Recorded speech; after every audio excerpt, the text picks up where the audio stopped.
ഇവിടെ വന്നിരിക്കുന്ന എല്ലാവർക്കും നമസ്കാരം. ഇന്നത്തെ ദിവസം എൻ്റെ അമ്മാവൻ വരദരാജന്റെ ശിലാസ്ഥാപനം നടത്തുന്നതിൽ അഭിമാനമുണ്ട്. ഈ ഇടയായി ഞങ്ങളുടെ വീട്ടിൽ ചില ദുഃഖകരമായ സംഭവങ്ങളുണ്ടായി. വിജയ് കൃഷ്ണ പേഴ്സണലായിട്ട് എല്ലാവരെയും വിളിക്കാൻ പറഞ്ഞിരിക്കുക. ഇല്ല, നിങ്ങൾ രണ്ടുപേരും അകത്തേക്ക് പോകും, ഞാൻ വന്ന് ജോയിൻ ചെയ്തോ. നിങ്ങൾ എന്തിനാ വെളിയിൽ നിൽക്കുന്ന, ഉള്ളിലേക്ക് വാ. ഇവരെ കൂട്ടിക്കൊണ്ട് പോകും. എൻ്റെ അമ്മാവൻ ജനങ്ങൾക്ക് വേണ്ടി ഒരുപാട് നല്ല കാര്യങ്ങൾ ചെയ്തിട്ടുണ്ട്. ഒരുപാട് കുടുംബങ്ങൾ അദ്ദേഹം കാരണം സന്തോഷത്തോടെ ജീവിക്കുന്നുണ്ട്. സൗജന്യ ചികിത്സാ കേന്ദ്രം തുടങ്ങുവാൻ വേണ്ടി അദ്ദേഹം ഒരുപാട് പരിശ്രമിച്ചിരുന്നു. പക്ഷേ അതിനു മുമ്പ് അദ്ദേഹത്തെ കൊന്നുകളഞ്ഞു. ഇത് നമുക്കെല്ലാവർക്കും വലിയൊരു നഷ്ടം തന്നെയാണ്.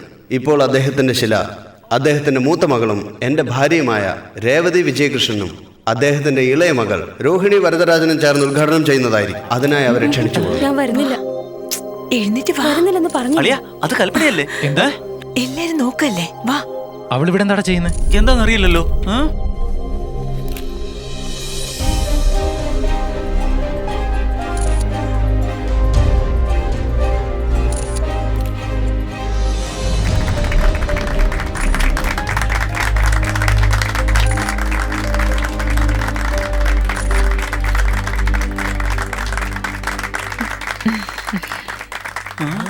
ഹായ്.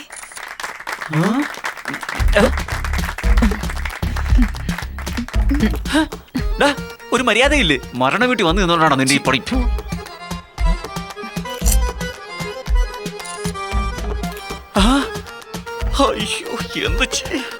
ദൈവമേ, നീ എന്താ ഇവിടെ വന്നേ? രോഹിണി എന്റെ ഫ്രണ്ടാ. ആരാ പിങ്ക് കളർ ഡ്രസ് ഇട്ടോ? ആ പെണ്ണിനെ എവിടെയോ കണ്ടപോലുണ്ടല്ലോ. നിന്റെ കളി തുടങ്ങിയോ? പിന്നെ സീരിയസ് ആയിട്ട് ആ പെണ്ണിനെ എവിടെ കണ്ടിട്ടുണ്ട് ഞാൻ. അവള് പാവാടാ.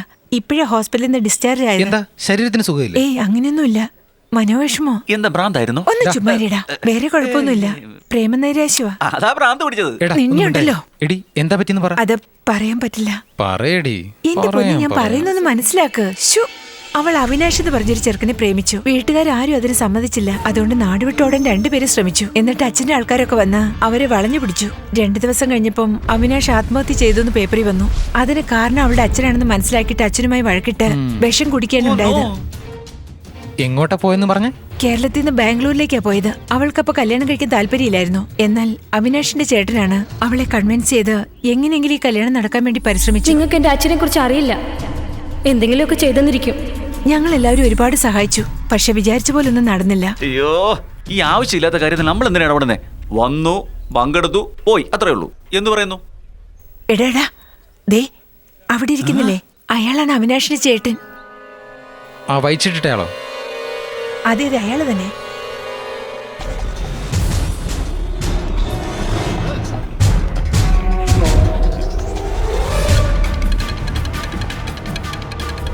ആരാ? ഒരു പോലീസുകാരൻ.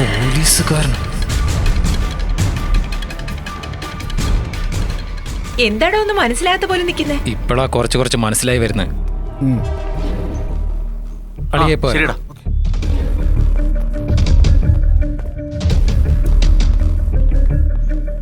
എന്താ? ആ അളിയാ പറയടാ.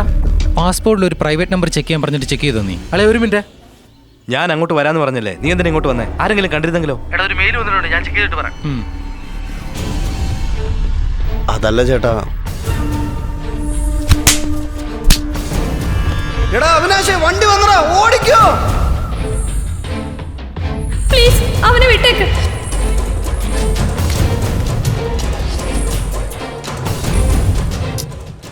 കാശല്ല, ഞാൻ കൊടുത്തു വിട്ടേക്കാം, നീ പൊക്കോ. ഹലോ സുധൻ, എടാ നമ്പർ എഴുതാമോ? പറയടാ. 9940634546. ഓക്കേടാ, 34546.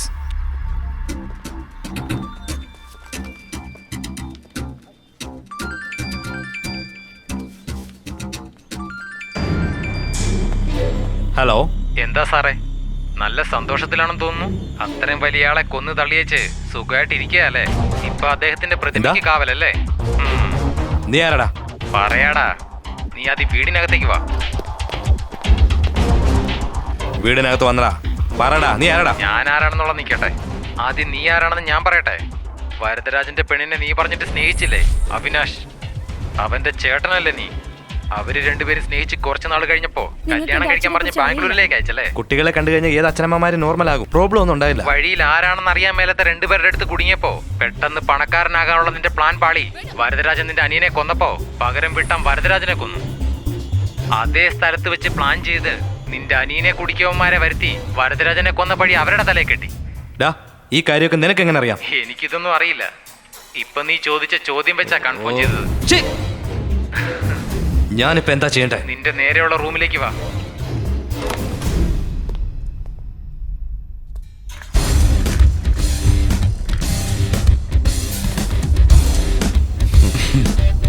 ചെയ്യേണ്ടതെല്ലാം ചെയ്തിട്ട് എന്നെ ചുറ്റിച്ചല്ലേ?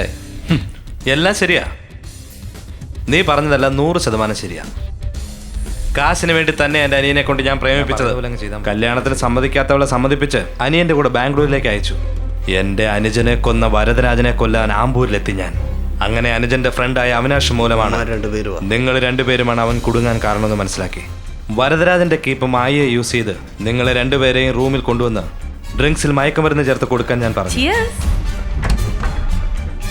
എന്റെ പ്ലാനിങ്ങിന് തെറ്റുപറ്റാതെ അവളെ ഏൽപ്പിച്ച ജോലി അവൾ മനോഹരമായി ചെയ്തു. അവിടെ വെച്ച് ഞാൻ വരദരാജനെ തീർക്കുമായിരുന്നു. രണ്ടുപേരും മയക്കത്തിലായിരുന്നു. നിന്നെയും കൊല്ലാമെന്ന് ഞാൻ വിചാരിച്ചതാ. എന്നാൽ എന്റെ നല്ലതിനു വേണ്ടി നിന്റെ കയ്യിൽ തന്നെ തോക്ക് വെച്ചിട്ട് ഹോട്ടലിലുണ്ടായിരുന്ന CCTV ഫുട്ടേജ് എറേസ് ചെയ്ത് കളഞ്ഞു. നീ കളിച്ച നാടകത്തിലാണ് വരദരാജൻ മരിച്ചോന്ന് എനിക്കും സംശയമായത്. പക്ഷേ റിയാസിന്റെ സംശയം വിജയകൃഷ്ണന്റെ നേരെ ആയതുകൊണ്ട് ഞാൻ മിണ്ടാതെ ഇരുന്നു. എന്നാലും വരദരാജൻ ജീവനോടെ ഉണ്ടെങ്കിൽ അതെനിക്ക് ആപത്താന്ന് അറിയാമായിരുന്നു. അതുകൊണ്ട് സാക്ഷി ഇല്ലാതാക്കുവാൻ വേണ്ടി മായയെ തള്ളിയിട്ട് കൊല്ലിച്ചത് ഞാൻ തന്നെയാണ്. പിന്നെ നിന്നെയും കൊല്ലാൻ വേണ്ടിയാ നിന്റെ അനുജത്തിയെ പൊക്കിയിട്ട് വിജയകൃഷ്ണനായിട്ട് നിന്റെ അടുത്തും നീ പണം ചോദിക്കുന്നത് പോലെ വിജയകൃഷ്ണനോട് സംസാരിച്ച് രണ്ടുപേരെ ഒരേ സ്ഥലത്ത് എത്തിച്ചത്. പിന്നീട് അവളെ കൊല്ലേണ്ടി വന്നു. കേസിന്റെ ദിശ തന്നെ മാറി. എന്നെ ആർക്കും സംശയമില്ലായിരുന്നു. ഞാനും മിണ്ടാതെ ഇരുന്നു. പക്ഷെ നീ എങ്ങനെ അറിഞ്ഞടാ? എല്ലാം നീ കണ്ടുപിടിച്ചല്ലോ. ഞാൻ ചെയ്ത ഒരു തെറ്റെന്താണെന്നറിയോ?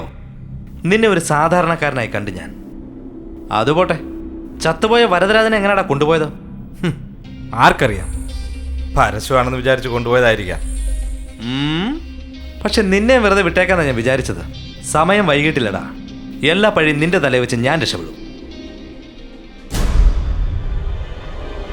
അതെങ്ങനെ ശരിയാവും Vikram? Well done, Sudhi.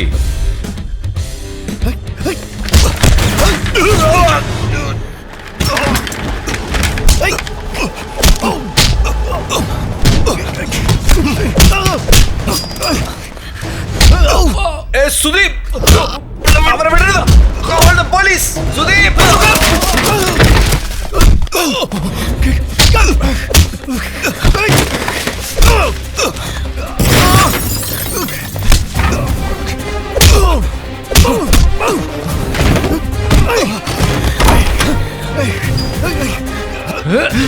Vikram വേണ്ട.